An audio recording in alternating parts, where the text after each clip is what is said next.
Speaking of Shabana Mahmood, who's just obviously come into the new job as Home Secretary, she's got a record number of arrivals on boats now, Kwasi. 1,000 right. in a day. 1,097 arrivals in boats on new Home Secretary's first day.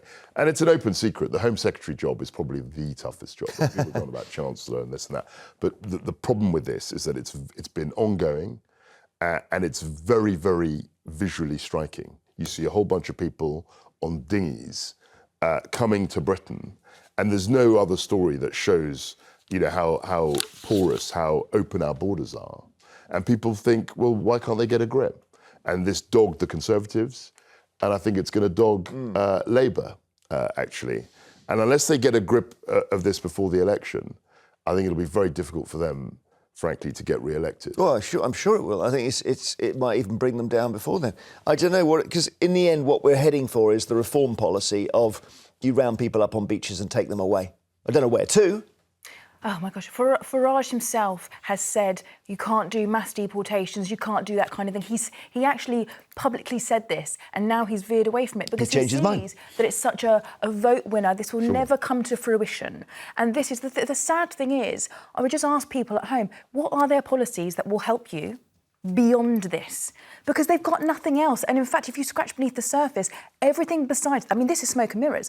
Everything else is set to benefit the very wealthy. And the average person's going to be left behind. The boats, Jeremy, OK, I'm sorry, Jeremy, I'm going to make a point here. I'm going to make a point here. And the media, and I'm going to include shows like yours, Jeremy, right? They have made this. We are talking about arrivals. The amount of people arriving on boat per year couldn't even fill Sheffield United's Bramall Lane, right? But hang on a second.